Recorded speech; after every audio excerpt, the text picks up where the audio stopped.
Hello and welcome to the Voice of Intuition podcast. My name is Susan Jane and I believe that trusting your intuition is the best way to live your life with meaning and purpose.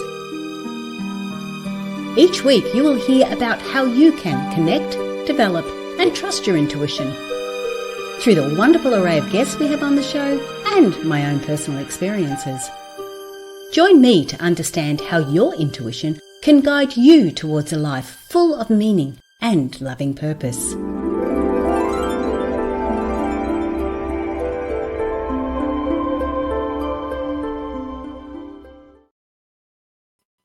Hello and welcome to the Voice of Intuition podcast. My name is Susan Jane and I'm your host for the podcast.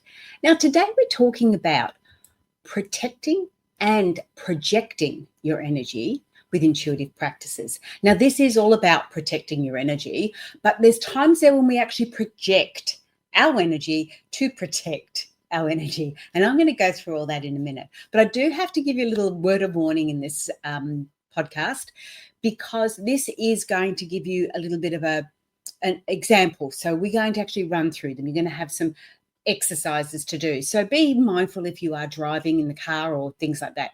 If I say to close your eyes, please don't do that if you're driving. So we're going to be looking at how to actually do this. This is not just about the theory, it's about actually doing it. So in a world full of energetic exchanges, protecting your energy from other like negative energy fields has become really, really important for us. Okay, it helps us to be able to maintain balance, clarity, and inner peace. Okay, so we need to have that ability to look after ourselves. And I'm going to be going through these, and I'm going to run through them in the way that I do my intuitive natures. So we all have the ability to be intuitive. We are all intuitive as part of human nature. So I call them our intuitive natures, and that's why the name of the website is intuitivenature.com.au. Now, on there's a little quiz if you want to do that, to discover what your strongest intuitive nature is. So whether it's physical, you receive your intuitive messages physical, whether it's emotional, whether it's more mental, or whether it's more spiritual. And we do tend to cycle through these. So just because you may be feeling it more in a physical aspect, it doesn't mean you're not receiving it mentally or emotionally or spiritually as well. So we receive them all different ways. It's just sometimes we're a bit stronger at different times of our lives with one or the other.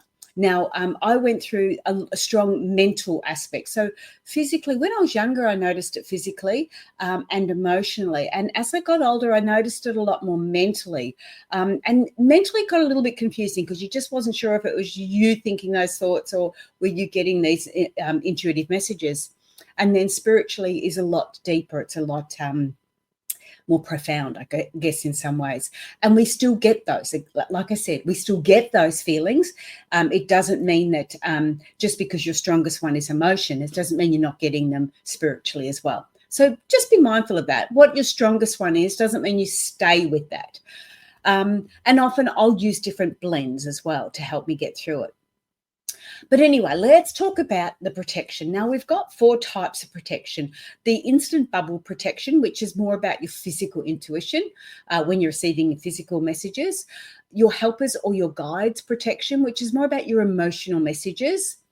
Then we have what I call the intentional rainbow power, which is more of a projection. When I was talking about projection and protection, this is more about mental intuition. And then there's the pure light, which is a blend of both protect and project, okay? And that's more about the spiritual intuition.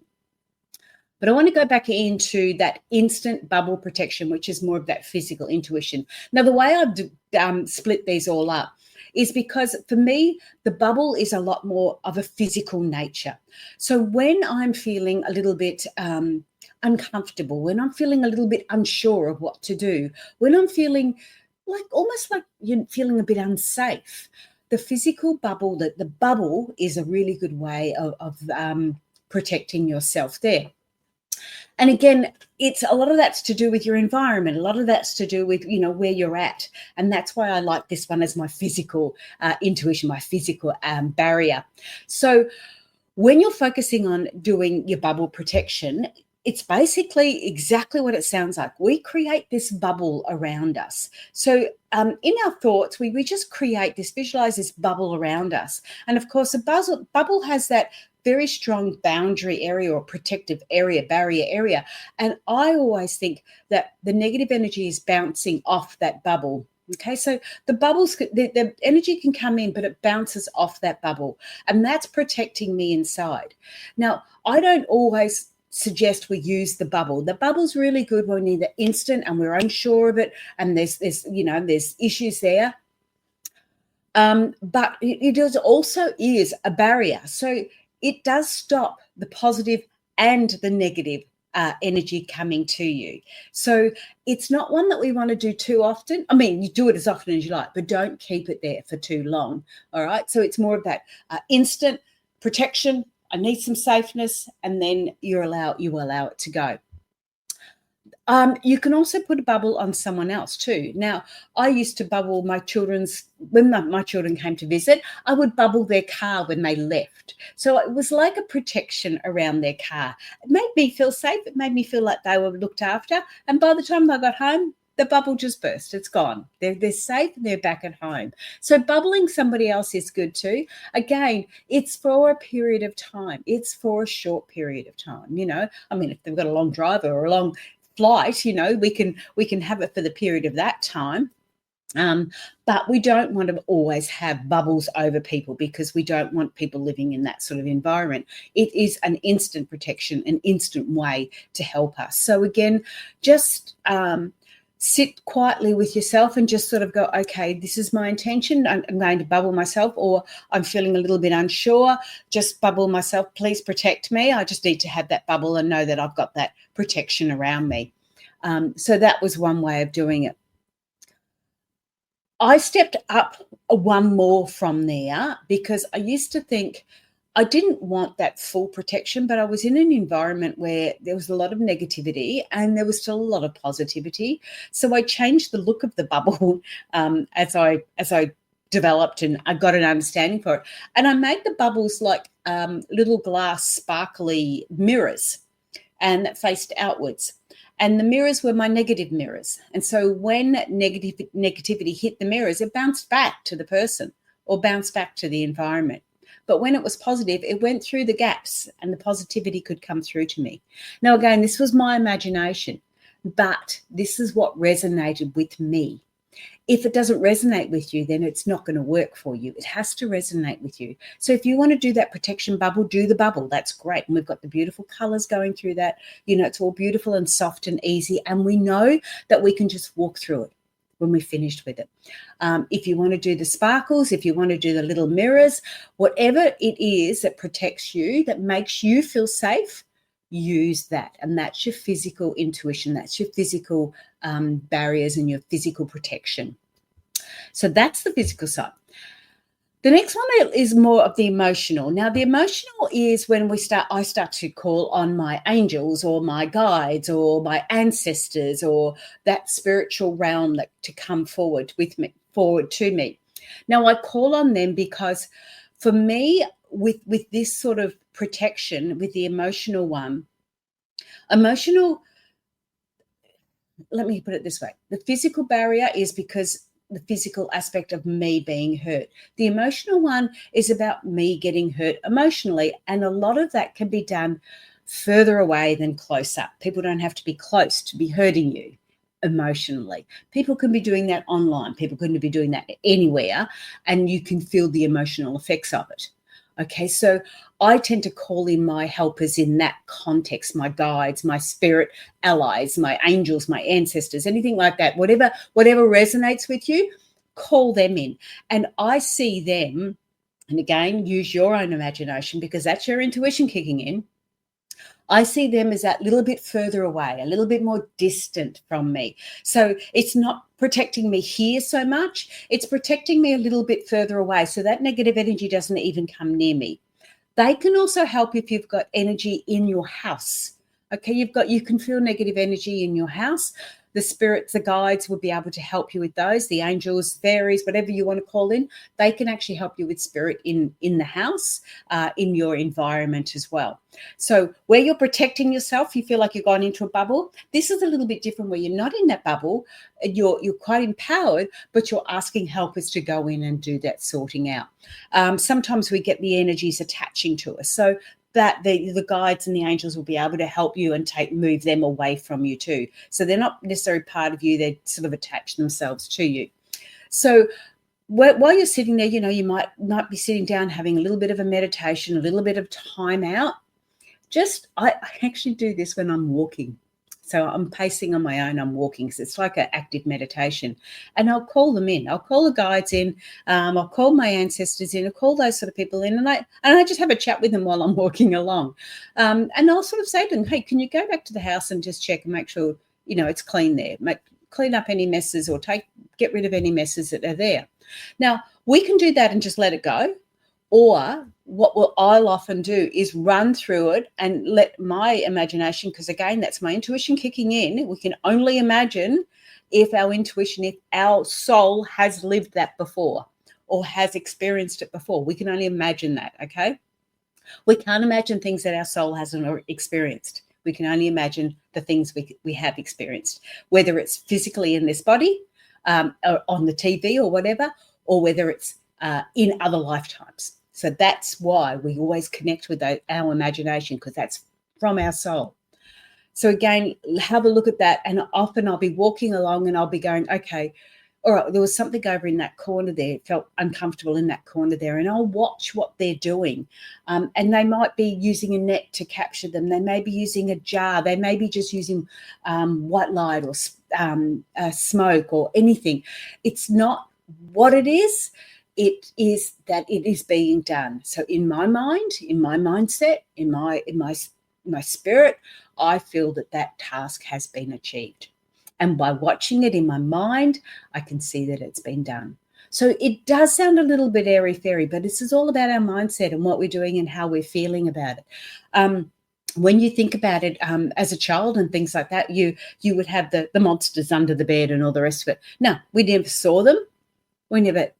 I often go into a dark room. I can go in there quite easily. And then there's other times I go, oh, that doesn't feel right. So it's not our imagination. It's not artificial. There's something there, and our intuition's kicking in and telling us. So with our emotional intuition, with our emotional messages that we receive, ask your angels and guides to help you with that one. That's really cool. And they do it from a distance, which is quite nice, you can watch. The next part is about the mental intuition. Now, I've referred this one on as a mental aspect because this is where you really have to focus.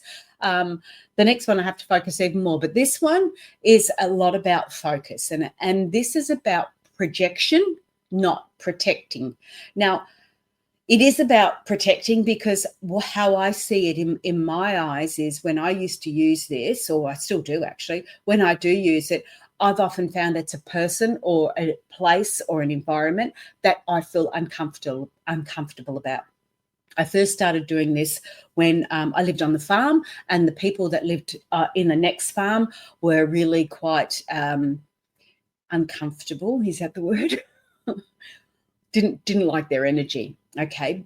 And for a long time, it would upset me and I would get really stirred up about it. And if they were near or they were, it would really upset me. So it's one of those, like those situations where people are really triggering you and you're not sure why, but you're really getting triggered every time. And they could be quite nasty people. They could be quite uncomfortable people. So it's not, and that could be just who they are. So yeah, they might be triggering things in me. And this is what was happening. But the reality was I didn't want to be triggered anymore. So how could I change that? How could I make that different to make it easier for me? And this is when I started using my rainbows, my intentional rainbow power to project to them.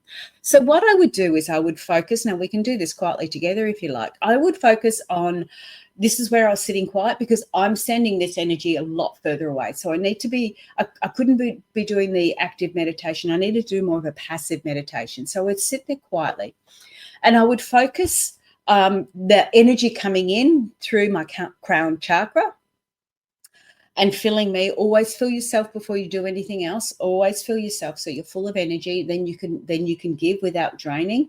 I would fill myself with energy, and then it always went to my heart center, and I would then direct that energy out from my heart center. When I was full, when I was ready, I would direct that energy from my heart center and send it to the people next door, particularly to the woman next door. Okay, so I would send that energy to her. Now, when I first started doing this, I would send a color. And I started off with yellow. I'm thinking, oh, I want to give her some happiness, because yellow meant happiness for me. And then I thought, well, maybe she needs a bit of healing. So I'd send some green.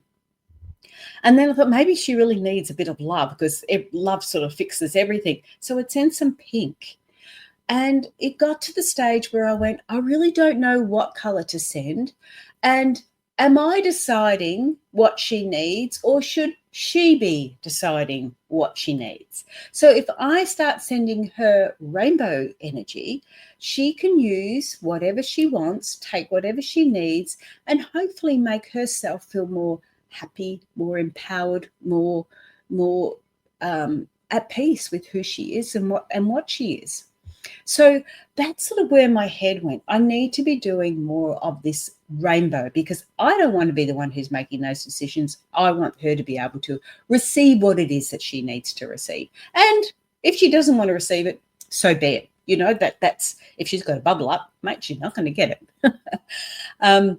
So that's how I started looking at this beautiful rainbow power. So to protect me, I was then projecting this rainbow of love towards her. And what it started to do was it started to change my mindset about this person. And it started to make me go, well, you know, maybe she's going through her own problems. Maybe she's experiencing her own issues. If I stop responding the way I've been responding and just use my rainbow energy, maybe that's going to make things easier. And we also know, like attracts like. If I'm giving out rainbows, I'm going to get rainbows back somewhere along the line. I might not get them back straight away, but somewhere on the line, I'm going to get that positive energy. Whereas when I was grumpy and angry, all that's what I was putting out, that's all I was getting back.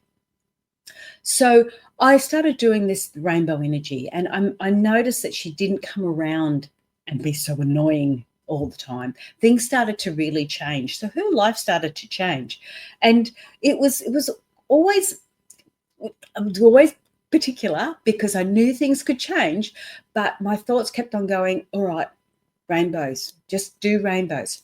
Now, in this context too, I just to make it a little bit more interesting, I couldn't do that from my head. I had to do it from my heart. So when they were that way to the left, I would have to move my body to the left to send the rainbows.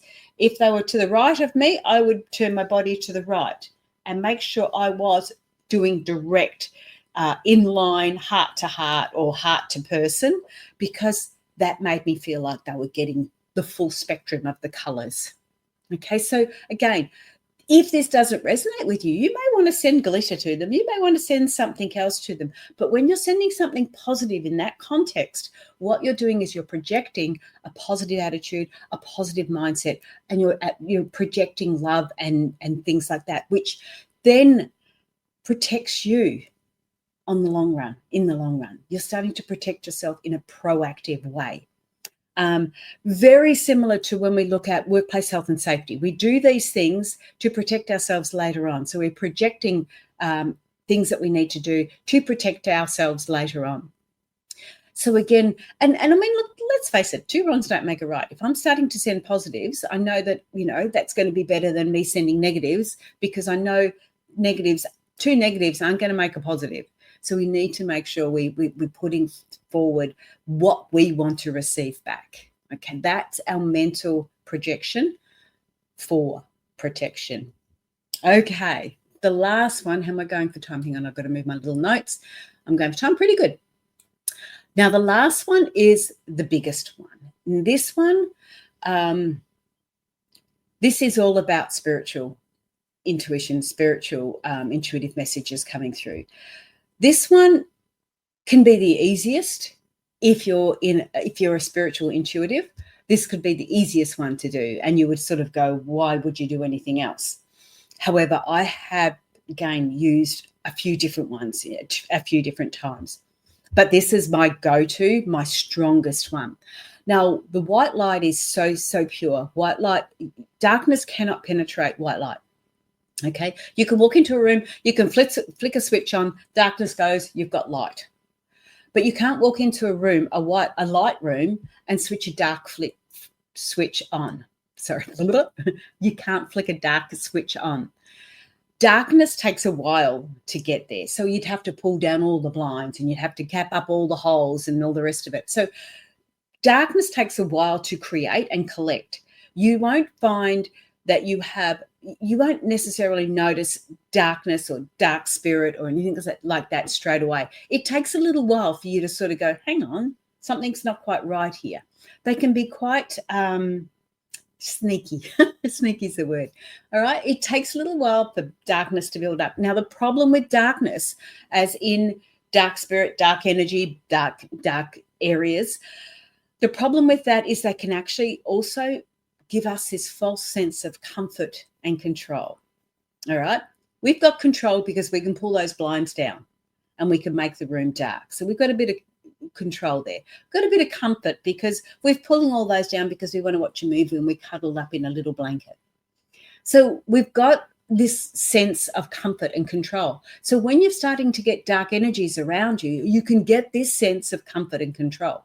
And it can be quite confusing. A lot of spirit workers, light workers, can get confused in that and get caught up in this. And that's why sometimes we go through these little depressive states, because we get caught up in the darkness.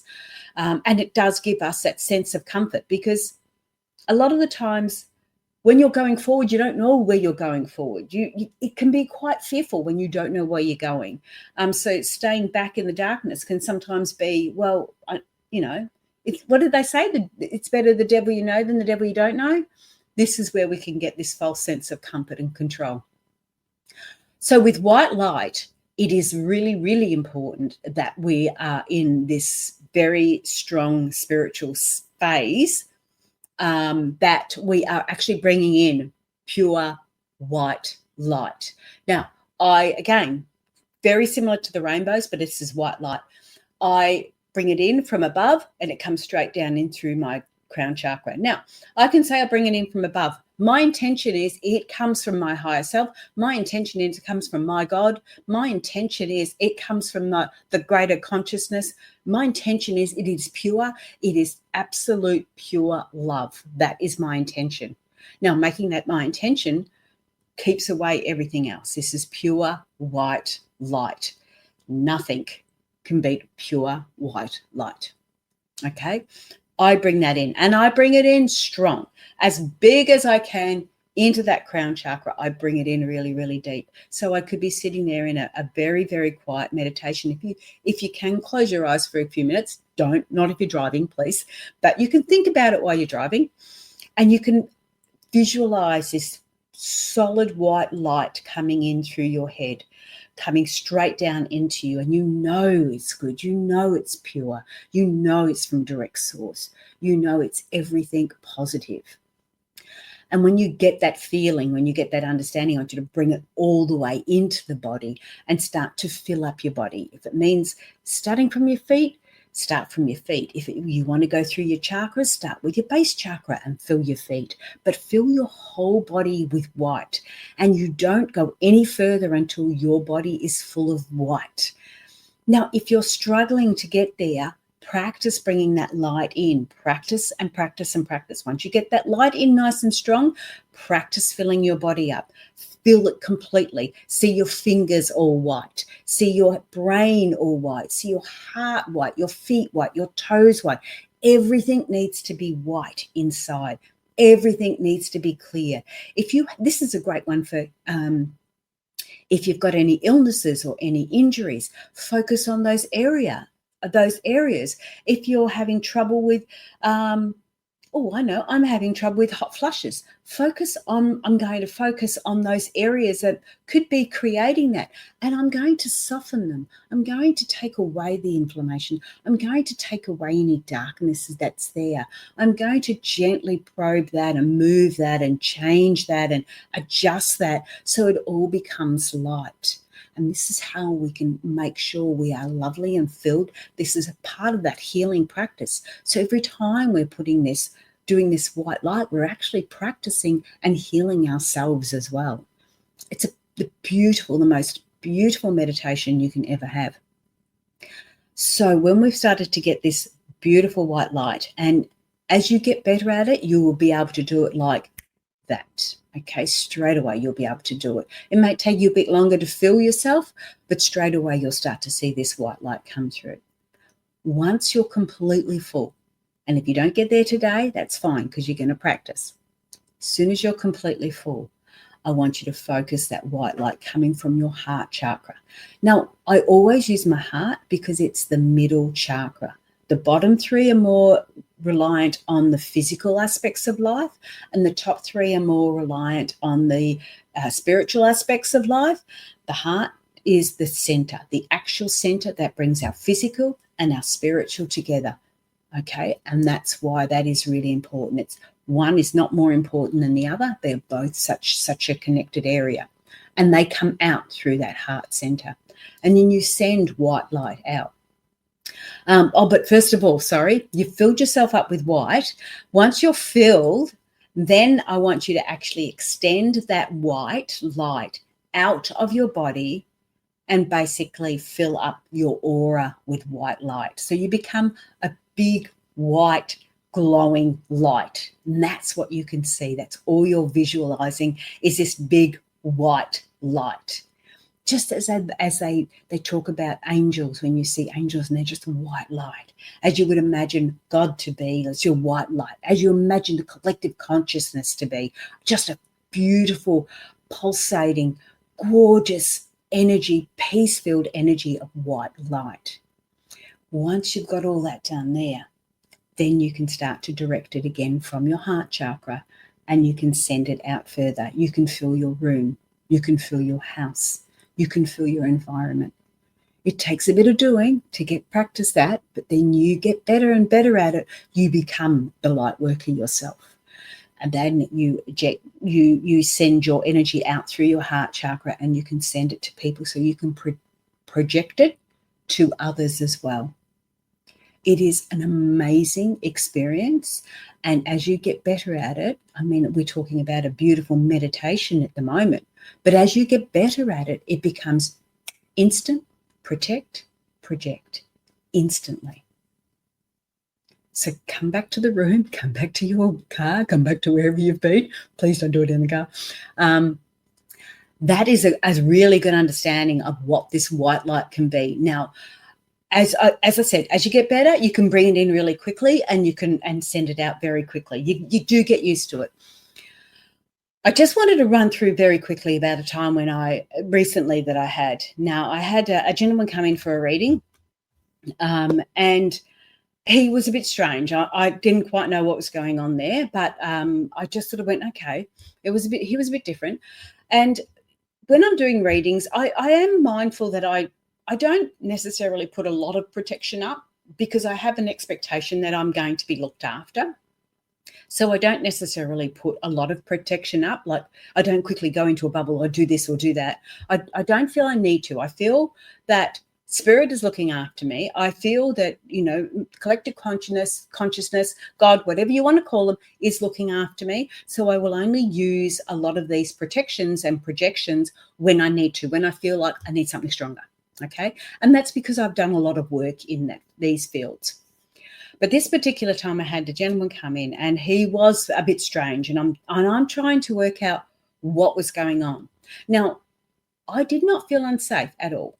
In fact, I was quite intrigued about this person because there was something going on and I couldn't work out what it was. I thought he might have been on drugs to start with, but I thought, no, when somebody's on drugs, I feel unsafe. But I didn't feel unsafe. So I'm talking, he's chatting away and he was very, very disjointed in what he was saying, extremely disjointed. And I'm struggling to follow him. But I'm not saying a lot. Now, this is funny because I was meant to be doing the reading, but he was doing all the talking. And I thought, okay, this is how it's meant to be. And then he said one little line, and he said, "Oh, no, you don't understand. I dance with the devil." And as soon as he said that, straight away, bubble just came up straight away. It was like, oh, shit, protection. And then I brought the white light in and I sent white light to him. Now, in doing this, in sending that white light to him in that form, I was protected by my bubble. But this white light also helped him, if I could, help him remove the darkness that was with him. So that was my intention. Okay. Again, all about intention. My intention was to protect myself first up, and then to actually send white light, because I know if I'm sending that white light, negatives can't get to me. I know darkness can't get to me because I'm white. I'm light. So in doing that, I that's what I did. So then trying to listen to him, trying to work out what's going on, and still do a reading for him, so still connecting and everything else, and then mentally putting this projection up and putting this white light out, it was a full 45 minutes of, okay, am I going to get through this? So it was quite challenging, but I did it. I did it. And I was still in awe of this person because I couldn't work out what it was. It wasn't until a bit later on, as we got through, and I reckon we probably, like 3/4 of the way through the reading. And again, he was doing most of the talking. I started to get this understanding, and he had multiple personalities, because one was very spiritual. One was very spiritual in that way. One was very aggressive.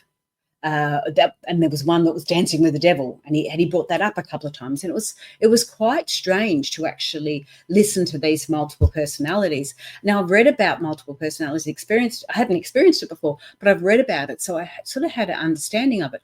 There was one there that was, he didn't talk in a feminine voice, but it felt like feminine, a young girl. It felt like a frightened young girl in one of them. But I reckon I could have picked about 5 of them. And one of them that was the stronger, obviously the more dominated one, and that was the one you sort of first met. But then these other ones came in, and I could then assess that he was actually almost talking to each of these different personalities, and they would come through. So I allowed him to do all the talking, like he'd paid. I couldn't give him information. I gave him the information I could give him, but that personality took it on, but the next one didn't. So I had to say something different to that person. And then I had to say something different to another person, another personality. So it was really quite challenging going through all of those. But the main thing was that as soon as I felt that uncomfortableness, straight away I bubbled up, and then I started using the white light. Now I used the white light because I felt that this person was really in trouble. Like they didn't know what was going on. They didn't really have an understanding of it. So I really felt like they were in trouble. So that's why I sent the white light, to give them some support and to drive out any darkness if I could. So we put it all together. You use what you need to use. Practice all of them. Use what you need to use. You will find some just more automatic. And like I said, because when he said about dancing with the devil, I felt physically uncomfortable, so the bubble went up. Okay, didn't feel emotionally uncomfortable. Emotionally, oh my God, I was watching. I was intrigued. But yeah, it was quite interesting. But anyway, that's putting it all together. So you've got an understanding of the 4 different ways. Now, there's lots of other ways to protect yourself. These are not the be all and end all. There's lots of different ways to protect yourself, lots of ideas that you can have. But I've put them together in this way because I've put them together to match your intuitive nature, to really focus in on what suits you at that particular time. Do you need the physical protection? Do you need more of an emotional protection? Going through my relationship with my breakdown in that side of it, emotional protection was something that I needed a lot of, and I didn't use that. because it didn't occur to me to use that. So I've got better. But that is all from me today. I hope you've enjoyed the podcast. Jump onto the website, intuitivenature.com.au, do the quiz, get an understanding of what your strongest intuitive nature is, and that might help. If you don't, it doesn't matter. You can go with any of these anyway. Nothing said in sand, nothing said in rock here. The next blog and podcast I will be doing. This is also a blog if you wanted to quickly read it, but it's more about the dot points on here. You get a lot more information on the blog, on the podcast, than you do on the blog. The next blog and podcast will be about trusting the process. So we're going through that process, understanding what the processes are, and then we're going to step through how we can trust the process, because unfortunately it can be quite challenging to trust our intuition, and yet that's the best thing to trust completely. Regardless of everything else, the best thing to trust is your wisdom, your inner wisdom, your intuition, your soul, your higher self, all that, because that's where it all comes through. Because intuition, remember, is the communication between the physical self and the spiritual self. It's a flowing communication between the two, and it works through our chakras. That's just a little final note. All right, guys, have a great week, and I will see you in a week or two's time. All the best, and I will say bye for now. Hang on, let me move that. I'll say bye for now. See you guys. Oops, no, wrong button. This one. Bye.